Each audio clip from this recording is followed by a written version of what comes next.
April 22-ന് ബൽഗാവിൽ 22 സ്ത്രീകളെ വിധവകളാക്കിയ, മതം ചോദിച്ചവരുടെ സിന്ദൂരരേഖ മായ്ച്ച കൊടും ക്രൂരത നടന്ന ആ ഭീകരപ്രവർത്തനത്തിന് ഇന്ത്യ നൽകിയ തിരിച്ചടിയുടെ പേരായിരുന്നു സിന്ദൂർ. ആ പേര് നിർദ്ദേശിച്ചത് പ്രധാനമന്ത്രി നരേന്ദ്രമോദിയായിരുന്നു.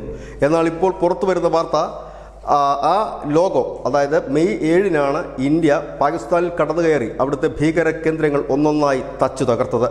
അതായത് 8-ാം തീയതി ലോകത്തെ ഈ വിവരം അറിയിക്കുമ്പോൾ നാം ഏറെ ശ്രദ്ധിച്ചത് ഓപ്പറേഷൻ സിന്ദൂർ എന്ന് പറയുന്ന ലോഗോയാണ്. ഒരു ബ്ലാക്ക് ബാക്ക്ഗ്രൗണ്ടിൽ ഉള്ള ഒരു ലോഗോ. അത് ലോകം മുഴുവൻ വൈറലാകാൻ അധിക സമയം വേണ്ടി വന്നില്ല. ഈ ലോഗോ ഡിസൈൻ ചെയ്തത് ആരാണ്, എങ്ങനെയാണ് ഇത് ഡിസൈൻ ചെയ്തത് തുടങ്ങിയ കാര്യങ്ങളൊക്കെ ഇപ്പോൾ സൈന്യം പുറത്തുവിട്ടിരിക്കുന്നു. ഈ ലോഗോ ഡിസൈൻ ചെയ്തത് ലഫ്റ്റനന്റ് കേണൽ ഹർഷത് ഗുപ്തയും ഹവീൽദാർ സുരീന്ദർ സിംഗും ചേർന്നാണ് ഈ ലോഗോ ഡിസൈൻ ചെയ്തത്.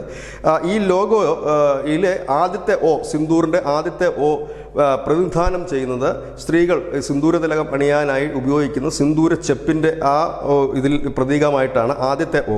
രണ്ടാമത്തെ ഓ എന്നതിൽ അല്പം സിന്ദൂരം ചിതറിത്തെറിച്ചിരിക്കുന്നു. ഇതിനെ ചൊല്ലിയാണ് ഇപ്പോൾ സോഷ്യൽ മീഡിയയിൽ ചർച്ച നടക്കുന്നത്. ഒന്ന്, അന്ന് അവിടെ നടന്ന ഭീകരാക്രമണത്തിൽ സിന്ദൂര രേഖയിൽ നിന്ന് സിന്ദൂരം മായ്ച്ച ആ ചിതറിത്തെറിച്ച സിന്ദൂരമാണ് രണ്ടാമത്തെ ഓയിൽ പ്രതിനിധാനം ചെയ്യുന്ന ഒരു വിഭാഗം പറയുമ്പോൾ, മറുവിഭാഗം പറയുന്നത് അതല്ല, ഇന്ത്യ നൽകിയ തിരിച്ചടിയിൽ പാകിസ്ഥാനിലെ ഭീകര കേന്ദ്രങ്ങളിൽ പൊട്ടിച്ചിതറിയ ചിഹ്ന ഭിന്നമായ ഭീകരരുടെ രക്തത്തുള്ളികളാണ് എന്ന് പറയുന്നവരുമുണ്ട്.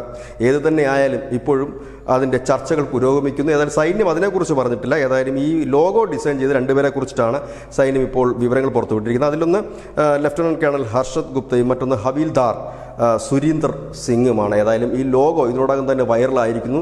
ഒപ്പം തന്നെ ഓപ്പറേഷൻ സിന്ദൂർ എന്ന് പറയുന്നത് അവസാനിച്ചിട്ടുമില്ല, അത് തുടരുന്നൊരു പ്രക്രിയയായി മുൻപോട്ട് പോകുന്നു. ഇത് തുടരുന്നിടത്തോളം കാലം, അതായത് പാകിസ്ഥാൻ ഭീകരാക്രമണം എപ്പോഴൊക്കെ നടത്തുന്നുണ്ടോ അപ്പോഴൊക്കെ ഈ ഇന്ത്യ നൽകുന്ന തിരിച്ചടിയുടെ പേര് ഓപ്പറേഷൻ സിന്ദൂർ എന്ന് തന്നെയായിരിക്കും.